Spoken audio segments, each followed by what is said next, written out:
These are three American auto giants who built the world's strongest car industry, and now they're hemorrhaging billions while foreign competitors eat their lunch.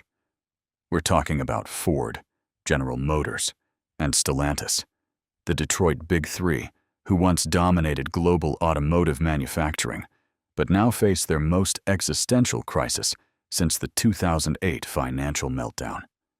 Let me paint you the picture of just how bad things have gotten. Stellantis stock has cratered 62% from its peak in March 2024. Their CEO Carlos Tavares got the boot in December after the board basically said, "We can't work with this guy anymore." Ford just announced a mind-blowing $19.5 billion write-down on their electric vehicle investments, and General Motors is laying off workers left and right while their factories sit partially idle. But here's what makes this crisis different from anything we've seen before. It's not just one problem, it's a perfect storm of disasters hitting all at once, and each one makes the others worse. First, let's talk about the EV catastrophe that's bleeding these companies dry. The Big Three collectively threw over $50 billion at electric vehicles.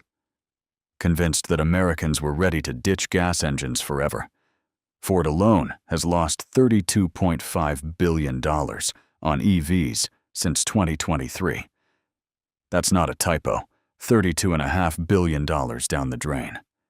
Stellantis is looking at $26 billion in EV-related charges, with $17.5 billion specifically from canceled electric programs.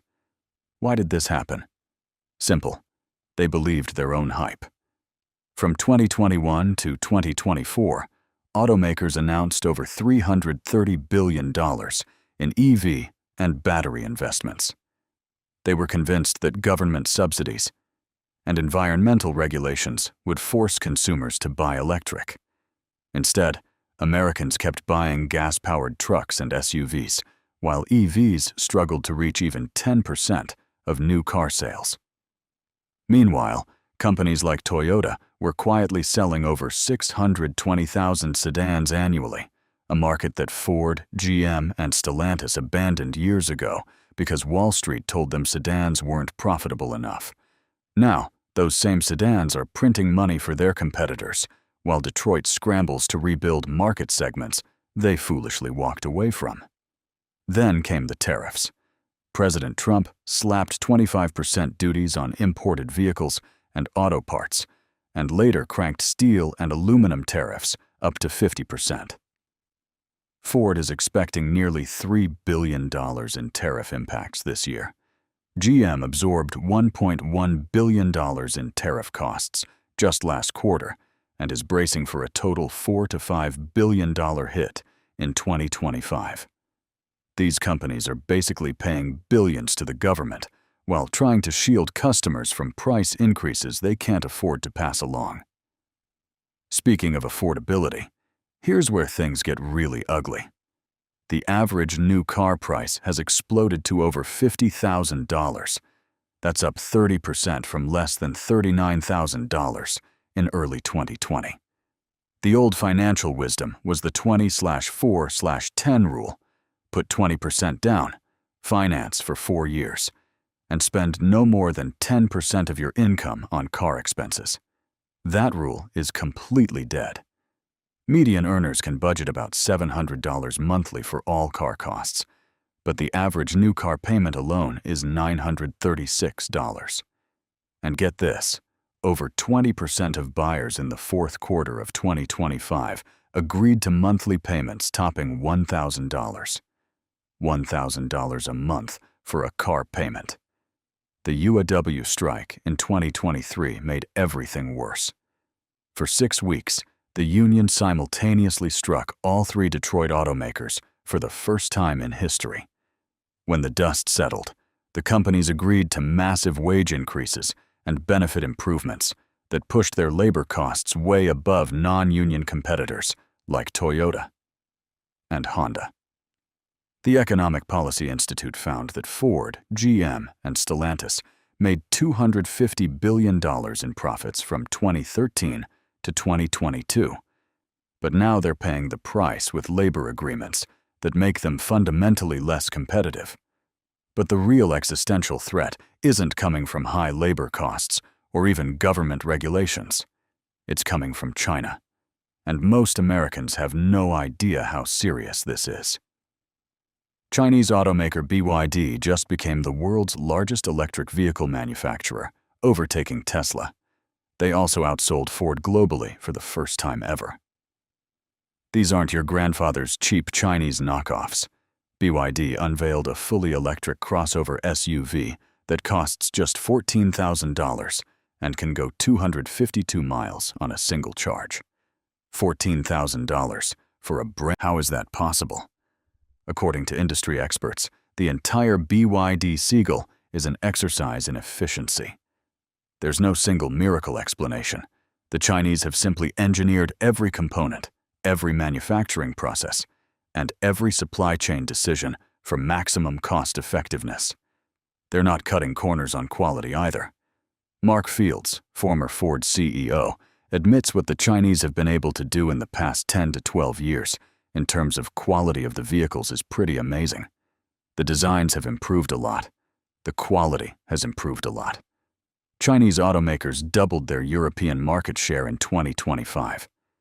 In countries like Vietnam, Thailand, and Indonesia, EVs now make up 38%, 21%, and 15% of new car sales respectively, while the US sits below 10%. The Alliance for Automotive Innovation put it bluntly: China poses a clear and present threat to the auto industry in the US. BYD Americas CEO Stella Li was even more direct. They're not ready. For BYD, we are ready. We are ready for technology, and we are more ready on supply chain. The human cost of this crisis is staggering. These automakers employ about 145,000 UAW members and support 10 million jobs across the industry. Ford has extended layoffs at its Rouge complex, idling 4,000 workers. GM is cutting Factory Zero electric vehicle plant to one shift, eliminating 1,200 jobs, and pausing battery production at plants in Ohio and Tennessee, affecting another 2,100 workers. Stellantis laid off 1,200 workers in Warren, Michigan, and plans to cut another 1,100 jobs in Toledo. The brand loyalty numbers tell the real story of consumer confidence. Stellantis customer loyalty crashed to just 41% in August, before recovering slightly to 47%, meaning less than half of their customers buy another Stellantis vehicle, despite having 7 different brands to choose from. Compare that to GM at 66% loyalty, Toyota at 64%, and Ford at 61%. When people stop trusting your brands, you're in serious trouble. Stellantis tried some desperate moves that perfectly capture the absurdity of this whole situation. They killed their all-electric Ram pickup, canceled a Jeep plug-in hybrid truck, and brought back the famous Hemi V8 engine. They called it Ram-demption in their advertising, literally admitting that their electric strategy was so bad that going backwards to gas engines was somehow redemption. Congress is demanding answers.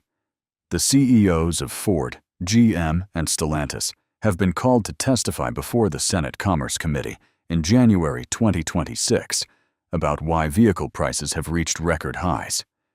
It's the most significant congressional showdown with auto executives since the 2008 bailout hearings. The industry that once defined American manufacturing excellence is now retreating from the global transition that the rest of the world is accelerating. In 39 countries, EVs exceed 10% of new car sales. America is falling behind in the technology that will define transportation for the next century, while Chinese companies prepare to flood global markets with affordable, high-quality electric vehicles that Detroit simply cannot match. Cox Automotive forecasts that new vehicle sales will remain stuck around 15.8 million units in 2026, well below historical norms, as affordability issues keep consumers away from dealerships. The big three that once built America are now fighting for survival in an industry they helped create, but may no longer be equipped to lead. The question isn't whether American automakers can survive this crisis. It's whether they can adapt fast enough to remain relevant in a world that's moving on without them.